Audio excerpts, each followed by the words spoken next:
հայ մշակույթի կապերը արևելյան մշակույթների հետ։ Գիտեք, որ հայ մշակույթը շատ լայն են գրկումով, ժանրերով, մի կողմից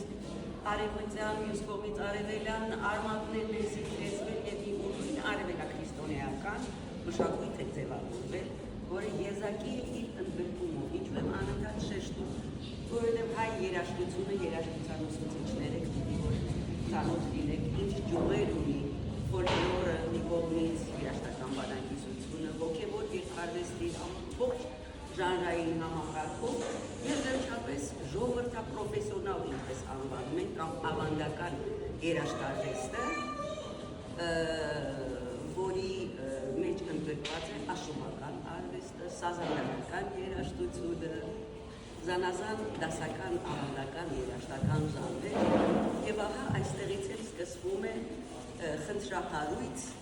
ոլորտը կապված հայ երաժշտական արևելագիտության հետ, երբ որ ասում ենք մուղամ կամ մակամ, մեր հասարակության մեջ բնականաբար դա ինչ-որ բացասական երանգներ է ձեռք բերում, հոգեբանական պատնեշներ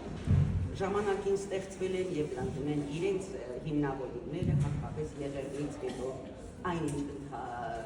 վերաբերում են ուրեմն մահմեդական երկրներին, մասնավորապես թուրքական մշակույթին, բնականաբար բացասական ռեակցիա էր առաջացնում եւ այստեղից էլ ձևավորվեց այդ վերաբերմունքը մուղամաթի արվեստի նկատմամբ։ Սակայն եթե մենք փորձենք հասկանալ տերմինների բացատրությունները, նրանց ծագումը, զարգացումը, հայ-իրանական երաժշտական կապերի առնչությունների այդ սարսափելի չի տվա։ Ի վերջո պիտի իմանանք, որ մուղամը ոչ թե թուրքական երաժշտական մշակույթի ֆենոմեն է, այլ համաարևելյան եւ նախ եւ առաջ արաբական բառը մակամ նշանակում է կանգառ, տեղ, մատնահետ։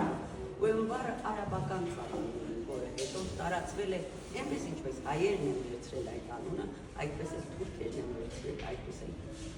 թաջիկները, ուզբեկները ամբողջ արևելքը այդ տերմինը, այնպես որ կապել դա այլ խնդիր է, ես այսօր չեմ անդրադառնա հայ-թուրքական երաժշտական առնչություններին, որ շատ ավելի, ինչ ասեմ, անընդունելի է դες համար, որովհետև այդտեղ եւ յուրացումներ են, եւ աղավաղումներ են, եւ ժխտումներ հայ մշակույթի ինքնատիպության, պարսիկների ջերմ են եղել, թեև անցել ենք մերձեցման, օտարման ճանապարհներով սկսած բոլոր հարստությունների ժամանակ աքեմենյաններն են, պարթևներն են, սասանյաններն են, բոլոր ժամանակներում ունեցել ենք առնչություններ եւ դրանք վկայված են հոգեվոր եւ ինքնական մշակույթի շարժումներով, երաժշտական գործիքների արկայությամբ, լայնապատկերներով, գորգագործության եւ այլ արվեստի այլ ոլորտներում արկա են դրանք։ Հիմա երաժշտության ասպարեզում այնուամենայնիվ հայ երաժշտական կապերը կենտրոնանում են մակամաթի կամ մուղամի արվեստի վրա։ Շատ տարողունակ թեմա է, մի կողմից մեր հսկայական պարսկա հայքը, որ իր մշակույթով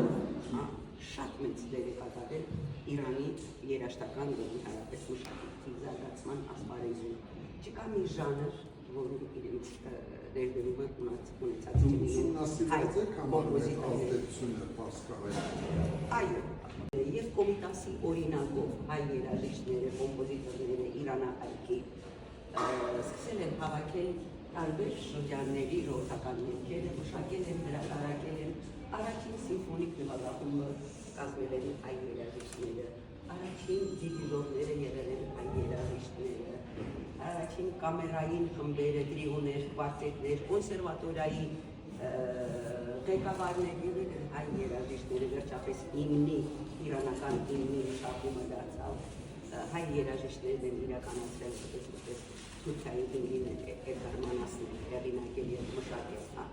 հայ երաժիշտները ըստ էության պարսկա հայքը դա գաղթ օջախը չի որպես այդպիսի, Սփյուռքի եղերնից հետո ձևավորված Սփյուռքի առումով Սփյուռքի գաղթ օջախների ճինայք իրենց ասես երկրում են եղել հինավուրց հազարամյակների պատմություն ունեցող եւ այդտեղ էլ զարգացրել են այս մշակույթը թերթեր, ամսագրեր, երաժշտական կոլեկտիվներ, բազմաբնույթ երաժշտահասարակական եւ կատարողական, ստեղծագործական աշխատանք։ Մուզիկաներն են, որոնք դարձյալ մեծ ներդրում ունեն իրանական երաժշտության եւ ընդհանրապես արևելքի երաժշտության ասպարեզում։ Ուրեմն ասացի, որ մակամը արաբական է եւ յուրացրել են բոլոր ազգերը։ Հուսան բառի ծագումնաբանություն է, ասում են պարթևական բառ է, բայց ըստ էության աղբյուրներում որքան էլ նայում ենք ես ինքս բազմաթիվ պարսկական բառարաններ են նայել, բացատրություն չի տրված, այնպես ինչպես մենք ենք տարբերակում Գովասանից, որ դարձել է Հուսան, հետո փոխանցվել է պարսիկներին, հետո մենք հետ ենք ստացել արդեն Հուսան։ Ուրեմն Հուսան երևույթը միջնադարյան, աղմիջնադարյան այս երաժիշտները իրենց խմբերով դարձյալ շատ մեծ նշանակություն են կատարել եւ պալատական միջավայրում եւ ժողովրդապրոֆեսիոնալ կենցաղային տոնախմբությունների ժամանակ։ Ուզում եմ ասել, ընդգծել, որ երի դա աշուխ տերմին, որ տերմինը արևելքի երաժշտության հետ առնչվող փորձենք բացատրել, տեսնում ենք, որ արմատները հեռանում են դեպի արաբական, իրանական մշակույթ, թուրքականի հետ առնչություն չունեն։ Նույն սկզբունքով իրենք էլ են յուրացրել։ Աշուխ նշանակում է սիրահար, բայց աստվածային գեղեցկության սիրահար։ Նախապես եղել են սուֆիների բրդազգես անապատականների, որ շերվել են իսլամի ուղղականությունից, դրանց իսակարգում են ունեցել այս երկերը։ Եվ ի վերջո ինչ է նշանակում մակամ տեղ աստիճան, դա այն աստիճաններն էին 7-10, որով սուֆի պոետը կամ միստիկը պիտի բարձրանար, որպեսզի հաղորդակցվի Աստծո հետ, ընդամենը սա է նշանակում։ Հետագայում գիտենք, որ 19-րդ դարում բուզանդական կայսրության կործանումից հետո Օսմանյան կայսրությունը հիմնել եւ ահա այս ամբողջ ավանդույթը երաժշտական բնականաբար սկսել է աստիճանաբար վերագրել իրենց բազմէթնիկ, բազմամշակույթ մի երկրամաս է եղել Օսմանյան կայսրությունը եւ այնտեղ ապրող բոլոր ժողովուրդների, հույների, հայերի, պարսիկների, կրդերի, բուլղարների, բոլոր ազգերի նույնիսկ հնարավոր չի թվարկել բոլորի երաժշտական մշակույթը մի կոնգլոմերատ եղել, ստեղծվել են ժանրեր, մշակվել եւ այդ բոլորը 23 թվին արդեն երբ հանրապետությունը հիմնվեց, հայտարարվեց իրենցը։ Այստեղից էլ արդեն եղել են 10 հետևանքներով, ավելի գործողություններով, ինչ ազդեցություն ունեցավ եւ ահա այս բոլորը հեռացրել բաներ են հայ երաժիշտների, հայ երաժշտակետներին արևելքի երաժշտությունից, նաև իրանական երաժշտությունից։ Բայց փաստերը խոսում են դարձյալ մեծ ներդրման մասին։ Ես չեմ կարող չնշել, ստացվում է, որ առաջինը հայերն են, դա մեր ազգային սնապարտության ձևավորումներից մեկն է, մենք ենք առաջինը,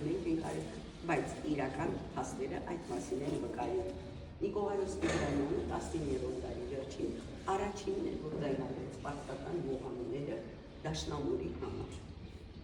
Ինչու է անվանել պարսկական, վատ է, որ ինքս է անվանել, բայց մտածողությունը, հոգեբանությունը, որովհետև պարսկական երաժշտությունը, պարսկական արվեստը արևելքում միշտ համարվել է իշխողը, ամենազարգացածը ժամանակին եւ այդ մտայնությունը բնականաբար երաժիշտներին է փոխանցվել։ Մյուս կողմից ուշ միջնադարում թերևս ազգային ինքնության ստեղծավորումները սուր այդքան տարածված չէ եղել պրոֆեսիոնալ երաժիշտների մոտ։ Նրանց համար ավելի կարևոր է վարպետության ցուցադրումը։ Զայաթնովայի օրինակը մեզ հենց այդ մասին է խոսում։ Քարալեզու ստեղծագործություն է, քարալեզու եւ այդտեղ եւ թուրքերեն են, եւ վրացերեն են, եւ հայերեն են, եւ պարսկերեն են, բայց Զայաթնովան ինչ է խորհրդանշում մեր աշուղական երաժշտությունը, հին հուսանական ավանդույթները, վերջապես Մշոստության Սուրբ Կարապետի հետևորդն է եղել գնացել է Արաբան։ Հետևաբար հոգեբանության մասին էի մտածողության խոսում, որ երաժիշտերի մոտ կարծրատիպերը չեն նրանց համար վարպետության չափանիշն է կարևոր է եղել, այնպես անել, որ զարմացներ, հենց բան խոսում, որ ձեր դա ամպերում այո, աշուղությունն է, դա ինքնության դրսևորում է պրոֆեսիոնալ ինքնություն է, գործիքահար, երգիչ, ասմունքով, պատմող, նաև միմիկայով համեմող իր ելույթները, այսինքն ունիվերսալ երաժշտի մի կերպար։ Ուրեմն երբ որ խոսում ենք մենք հայ արևելյան կամ հայ պարսկական երաժշտական խմբերի մասին, մենք կենտրոնանում ենք այս ոլորտի վրա՝ աշուղական երկարից, աշուղական անհատական ստեղծագործություն, աշուղական սիրավեպ, որի ակունքները դարձյալ վերանում են իրանական մշակույթի մեջ, ինչ էր սիրավեպը երկու հերոսների սիրո պատմություններ, այնպես փոխանցված ասենք Աբուզբե Աղասարի սիրո, Լեյլի Մեջնուն, Աշղղարիբ Շահսանամ, Խոսրով եւ Շիրին, հետագայում նաև հայ աստղեր են ստեղծվել հայեցի Սոս եւ Վարդիտեր Սմբատ Սոդրա, բայց մենք այդ ավանդույթը ունեցել ենք եւ Արագելեցիկ Շամիրան ենթադրենք, հնուց ի վեր եկող։ Այսինքն որոշակի նորմեր են եղել, որոնք ընդհանուր են եղել բոլոր ժողովուրդների համար, անկախ նրանց կրոնական պատկանելությունից, առանց նրանց ուրեմն նիստուկացից կամ մարքերից, դոգմաներից այն մշակվել է։ Եվ ինչու են հատկապես հայ երաժիշտները առաջատար դիրքեր եղել մասնավորապես Իրանում։ Սա էլ հետաքրքիր խնդիրներից է, որովհետև իսլամը միշտ արգելք է դրել երաժշտական արվեստի վրա, մասնավորապես պարի, որպես գայական արվեստը շատ գայական երկրությամբ, որ կարող է որոշակի զգացմունքներ առաջացնել համակրանց մոտ եւ հայ բոլորը արգելված է եղել։ Եվ բնականաբար հայ երաժիշտները, որ ազատ են կրոնական սահմանափակումներից, թեև նկատի առնելով միջավայրը, առաջին է իրենց թատրոններին դրամատում ակուստովների տեսնելիությունից են։ Այն է իրանական մշակույթի, երաժշտարվեստի, գրականության, թատրոնի, պատմության, որ բնակավարներ վերցնեն, հայ երաժիշտները, հայ արվեստագետները, կոմպոզիտորները արգելում են եղել։ Եվ անասելի մեծ ներդրում եւ ավանդ ունեն ընդհանուր արևելյան երաժշտության զարգացման ոլորտում։ Այս հիշատակեցի Նիկոլայ Ստիպանյանին, որը ոչ միայն մեր տարածաշրջանում, ամբողջ մերձավոր արևելքում առաջին կոմպոզիտորն է, որը մշակել է արևելքի դասական երաժշտական նմուշները եվրոպական ոլորտի համար, դաշնամուրի համար։ Սա շատ մեծ երևույթ է։ Ինչու է պասկական ավանել ասացի։ Բայց երբ որ լսում ենք այդ ստեղծագործությունները, տեսնում ենք, որ դրանք հայ ժողովրդական, քաղաքային երաժշտարվեստի շատ մոտ նմուշներ են։ Հավասարապես, եթե մի քիչ ավելի ճկուն լինեին հայ երաժիշտները, մի քիչ քաղաքականապես կոփված, կարող էին առնվազն հայ իրանական կամ հայ արևելյան ընդհանուր ինչ-որ տերմիններով վերնագրերին ստեղծագործությունները եւ մեր հարցը երաժշտագետների շատ ավելի հեշտ կլիներ։ Խոսրով Փարվիզի արտոնիքում է եղել, որտեղ հրավիրված երաժիշտների շարքում էր նաև Այազգի Սարգիսը։ Ահա առաջին փաստը ըստ էության արևելյան լադերը, որ ասում ենք չարգա, սեգա, երբ որ պարսկական երաժշտություն ենք լսում, մենք այս լադերն ենք լսում, թե հիջազ, սեգա, խանջգա, հումայուն, այս բոլոր լադերը ձևավորվել են զայն եղանակները 7-րդ դարում։ Եվ դրանց զարգացման մեջ բնականաբար կամ կազմավորման համակարգից նշանակություն դեր է կատարել նաև հայ երաժիշտը։ Երկուսի անուններ առաբանվում են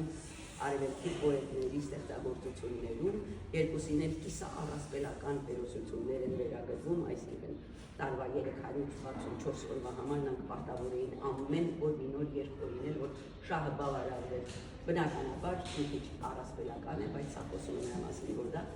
իմպրովիզացիոն հանկարծաբանական արվեստ է եղել։ Ուրեմն արևելքում բացի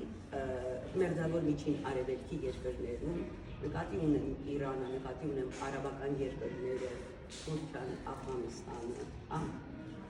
միայն հայ երաժշտությունն է, որ ունեցել է գրավոր ավանդույթ, հոգևոր երաժշտարվեստում ունեցել են գրավոր ավանդույթ, դա մեր խազերն են եղել, դա մեր եղանակների համակարգն է եղել, որը գրավոր է եղել, եւ այդ համակարգի միջոցով է պահպանվել դարեր շարունակ ստեղծվել հոգևոր երաժշտարվեստը։ Այդ խնդիրը ուշ միջնադարում 18-րդ դարից արդեն կորցրել ենք բանալին խազերի ընթերցման, եւ այդքան կոմիտասեր կյանքի քանի հասնանակ նվիրեց այդ թրփին ի վերջո կարծես թե դեպել էր բարձագույն ֆազերը վերցանում էր, բայց նրա կյանքն էլ գիտենք ինչ պայմաններում ընդհատվեց եւ ինչպես ընթացավ։ Այսօր հանդերձ մենք չենք կարող վերանալ սինդիկից եւ ավանդական ժանրերից արևելքի, որովհետեւ այդ կոմպոզիտորները այնպես են դրանք իրենց ստեղծագործությունների մարմնավորել միայն թվարկում Նիկողայոս Տիգրանյանից հետո 19-րդ դարում առաջինը անշավան Տեր-Բելոզյանը նշանակեց սիմֆոնիկ նվագախմբի համար։ Ալեքսանդր Սպենդիարյանը Ալմաս օպերայում օգտագործեց պարսկական քայլերը, որը Հեյդարին է պաստորին անունով եթե կոչենք, եւ որը ձայնագրել է դարձյալ Նիկողայոս Տիգրանյանը։ Գրիգորի Եղիազարյանը իր ստեղծագործությունում Ուսաբացին սիմֆոնիկ պոեմում մեկ այլ հետաքրքիր ֆենոմեն է օգտագործել, դա Սահարի կոչվող երևույթ հիմն արևի, որ դարձյալ հայ-իրանական երաժշտական կապերի շատ հետաքրքիր դրսևորումներից է։ Տերմինը, ինչպես ասացի, դարձյալ արաբա-պարսկական Սահարի նշանակում է արևածագ, հաճախ շվերձ է շնորհալու առավոտ հուսովորի փոխարինում է։ Այս արևածագի հիմնը շատ հաստատ ու ավանդույթ ունի հայոց կենցաղում։ Օրինակ հարսանիքների ժամանակ ես մորթեքը անպայման ուղեկցվել է Սահարիով։ Հարսին տնից դուրս բերելիս անպայման Սահարի է նվագել։ Բարելից նախանվագը գնում է եւ կոչվում է Սահարի հենց այդ նախանվագներն են, գործիքային է, բացառապես գործիքային է, այո։ Եթե ամուսնական գիշերը հաջող է գնում եւ հարսանին անկարացնում էր, զուռնաչին դուրս էր գալիս եւ դեպի պետի արևը փչում էր Սահարի ի նշան, որ արուն հաջող է ավարտել ամուսնությունից հետո։ Կենցաղային բոլոր դրվագներում հիվանդ ծննդաբերության ժամանակ Սահարի է միջնակցել նաեւ մոգական հատկություններ են, իջիչ մոգական հատկություններ են վերաբերվել Սահարի երևույթի։ Եվ այս Սահարի մուղամը, որ դարձավ 19-րդ դարում առաջինը հայ երաժշտագետ է ձայնագրել Սպիրիդոն Մելիքյանը, դարձյալ օգտագործվել է սիմֆոնիկ երաժշտության մեջ եւ նաեւ բացի դրանից կինո երաժշտության մեջ։ Օրինակ Արտեմի Այվազյանի ինչու է աղմկում եթե երևի բոլորը տեսել չէ։ Ահա այն հենց դա է Սահարի։ Մի հատվածն է Սահարի, ահա։ Ի վերջո Սահարի տեսեք հնագույն նախ եւ առաջ դա հիմն է արևի, որ գալիս է լուսատուների արևի պաշտպանների հետ է արվում երկնային լուսատուների նախ քրիստոնեական ժամանակներից, բայց ինչ փոխակերպումների ճանապարհ է անցել Սահարին։ Իր կենցաղային գործառույթները պահպանելով եկել հասել է սիմֆոնիկ երաժշտություն, կինո երաժշտություն եւ հասել ի վերջո հրապարակ Ղարաբաղյան շարժման տարիներին շեփորական չէ, դա Սահարիի հատվածն է ստեղծել, տեսեք, եւ բոլոր պարագաներում, բոլոր դեպքերում խորհրդանշում է սկիզբը, նորի սկիզբը, նորի կյանքը, թե նորը հետո ինչ ավարտ է ունենում, դա այլ խնդիր է, բայց երևույթը այդ բանին արձանագրվում է, նոր կյանք է, նոր ամուսնական զույգ է, նոր շարժում է եւ այլն։ Իրանական մշակույթում կա դարձյալ Սահարի, բայց սա քաղաքային երգ է։ Այսինքն տերմիններով մենք չենք կարող առաջնորդվել, երբ որ գնահատում ենք արևելքի ավանդական երաժշտությունը։ Տերմինները ընդհանուր արևելյան են եւ հիմնականում իրանական, որ շատ կարևորում է։ Այս մուղամների համակարգն է հիմնված է ըստ էության պարսկական թվային համակարգի վրա։ Պարսկերեն են եգա, դոգա, սեգա, արդու տերմինոլոգիա է, չարգա, փաջգա, 1, 2, 3, 4 ամբողջը հիմնված է պարսկական թվային համակարգի վրա։ Եվ ահա այս մուղամների հարցում այսպիսի ուրեմն խնդիրներ են առաջացել ժամանակին, որ արգելել են, չեն թողել նույնիսկ ձայնագրել մի փայլուն երաժիշտ ունի Ալեքսանդր Օղանեզաշվիլի Օհանյան, որը հրաշալի կատարում էր ռադիոյում այն 30-40-ական տաղանդերում ձայնագրությունների մեծ մասը ոչնչացվել է, որովհետև հայտարարում է, որ կատարում է դեպարել Սահարի, կատարում է չարգա, այսպիսի բաներով են կատարվել հետ եվերնական ժամանակներում, երբ որ ինտելիգենցիան ընդհանրապես մերժում էր արևելյանը, ունենք նաև աշուղների 600 հայ աշուղներ, որոնք ստեղծագործել են թուրքերենով, պարսկերենով, խառ լեզուներով, վրացական դպրոցը եւ դեպապես Ալեքսանդրապոլի Ջիմանի դպրոցը հայ ազգային, որ հայերենն էր լեզվական ապրոմոթինը հայերենն էր, բայց շատ աշուղական ավանդական երաժշտական սիմվոլներ, հետաքրքիր մտածողություն, պատկերավոր, հունագեղ մտածողություն, որսվեց դրա հետևանքով, այդ ռեֆորմի հետևանքով։ Երևի ժամանակն է վերագրել այնուամենայնիվ։ Ուրեմն այսպես 7-րդ դարից սկսած առաջին համագործակցությունը երբ երաժիշտների միջտեղի ունեցել, այսպես թերթում ենք դարերի էջերը, հասնում 12-րդ դար, երբ որ Ներսիս շնորհալի կաթողիկոսը 12-րդ դարում արևելյան ձայն եղանակները, որ կոչվում էին Խոսրովային, որտեղ Խոսրով Փարիզն էր եղել նախաձեռնողը, մտցրեց հայ հոգևոր երկարվեստի մեջ Խոսրովային ձայն եղանակները, ասեցեք ինչ մշակութային կապեր են եղել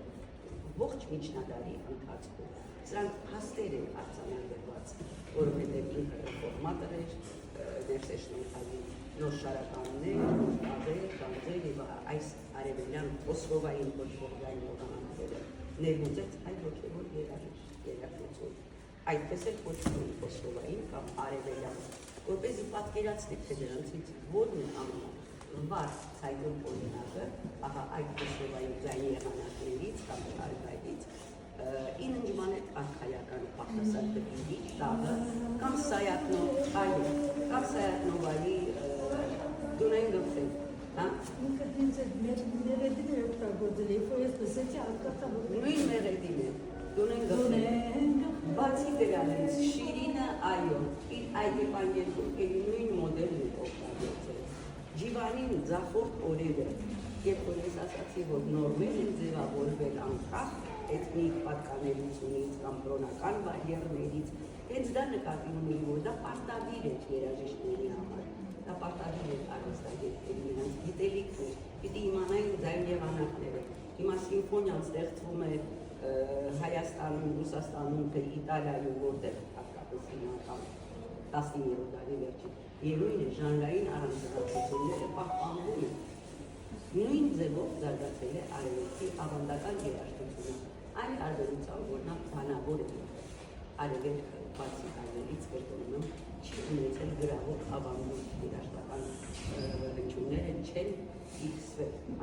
սա մի կողմից կորցրել, շատ բան է կորցրել, մյուս կողմից էլ ձևավորել է կանոնական մտածողությունը եւ արտադրողները, որ մեզ են ասել, պատահական չէ։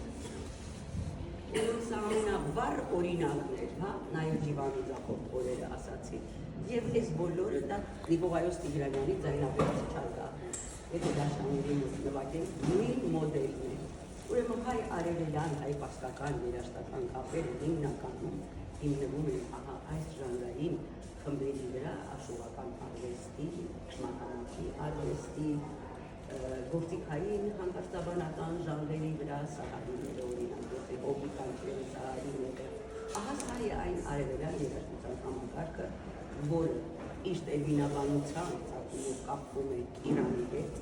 եւ որի ձևավորման գործում հայ երաժիշտներն ու արվեստագետները շատ մեծ ներդրում ունեն եւ մեծ դեր են կատարել։ Մենք կարևորում ենք, մենք չենք կարող չլսել Նիկողայոս Տիգրանյանի իր եզակի ձայնագրություններով, այլ կամ Սպինդիարյանի Ալմաս Երևանյան էտյուդներում Հիջազ Լիվանը օգտագործել, Հիջազ ամենահայտնի արաբական քաղաք է, Հիջազ ամենը, բայց դա Ալեքսանդր Սպինդիարյանի դասական գործերն են, ստեղծագործությունն են, Էդգար Հովհաննիսյանը Սասունցի դարի օպերա-բալետում արաբական արտում արաբական մակամներ է օգտագործում, բնականաբար Արամ Խաչատրյանի առաջի սիմֆոնիայում հնչյուն ինտոնացիաները, որ նույնն է աշուղական լալային համակարգի հետ ընդհանրությունն այն է հայ կոմպոզիտորները եւ ինչպես այլ մշակույթը ի սկզբան է, որ հիմնված է եղել արևելյան եւ արևմտյան արմատների, ջուրերի, սինթեզման, երբեմն դրանք միայնույս են դրսևորվել, երբեմն երկփեղկված, երբեմն ընդունել են արևմտյանը, քննադատել արևելյանը, որպես ավելի հասարակ, ավելի ցածր ճաշակի դրսևորում, բնականաբար, բայց այսպես է զարգացել այդ մշակույթը իր կապերով ամբողջ արևելյան ռեգիոնի հետ ունեցած մասնավորապես Իրանի հետ, որի արդյունքում ունենք ահա այսպիսի հայերի ստեղծագործություններ, որտեղ արևելքն է, հայ արևելյան երաժշտական ճյուղն է ասես, հայ արևելյան, հայ արևմտյանը բնականաբար դա մեր հոգևոր երաժշտալիստը, հոգևոր ժանրերն են, ֆոլկլորը դա արդեն ժողովրդի ստեղծագործություն է։ Այստեղ նաև Կոմիտասի մոտեցումներ են հոգեբանական բարիերներից, որովհետև Կոմիտասը այդ խնդիրները լուծում, 19-րդ դարում ազգը որպես այնպիսին պիտի խոսեր իր լեզվով, եւ պիտի ունենար իր որովհետև ինչպես անպայման եւ պիտի մտածեր եւ ինքնությունը այսպես պիտի արտահայտվեր,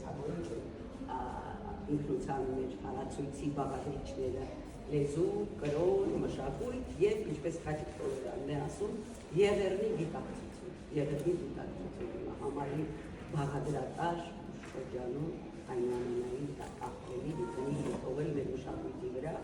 եւ բաժանել նոր տարիները հավայել արևմտահայերին եւ արևելահայերին, օրինակ մեր դունդուկը որպես խորհրդանիշ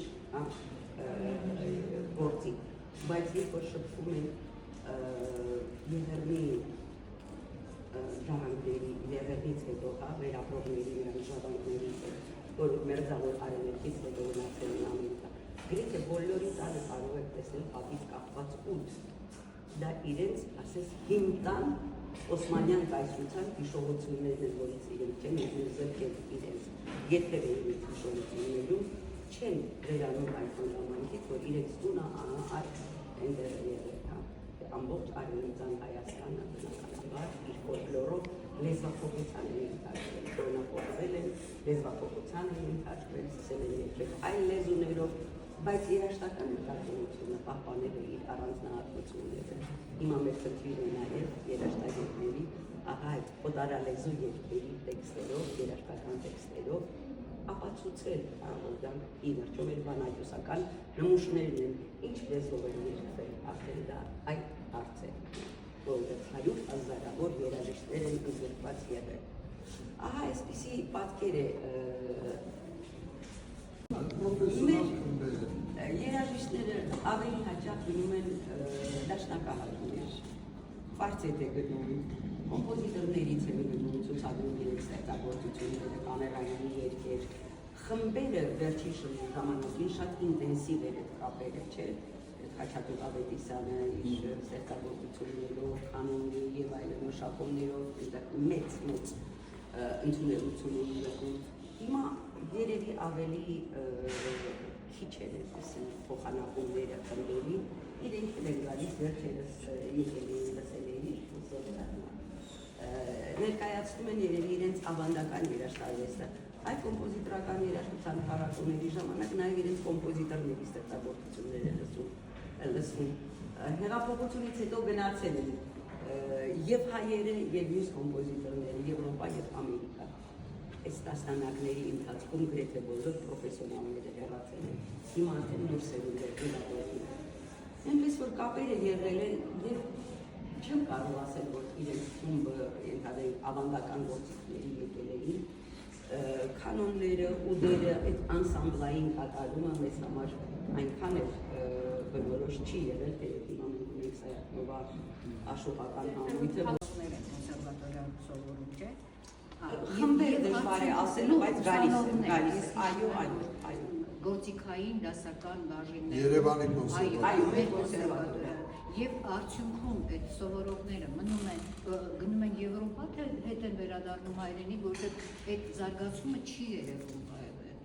մենակ Հայաստանում այդքան գիտեմ, որ շատ լավ ուսանողներ են գալիս, շատ լավ սովորում են ես։ Գալիս են շատ լավ գիտելիքներ են ձեռք բերում, ես այսպես կասեի։ Եվ արդյունքում իրենք գալիս են շատ լավ գիտելիք, պրոֆեսիոնալիզմ։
կոչված եւ բազմապրոֆիլ համալիր է։ Այս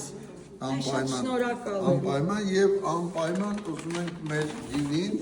որը Սեբաստացի գինի է, այս հատուկ էս ակցիզային բանը կա, ասելու որ նա վաճառքում գինի, այսինքն վստահելի գինի է, ապրանքանիշով, որ այդպես է կոչվում է Սեբաստացի։ Անբախոր անունը գրողի Հա, այդ խմել անպայման, Շատ շնորհակալ եմ, անչափ, անչափ։ կարևորում ենք, որ արձագանքեցիք,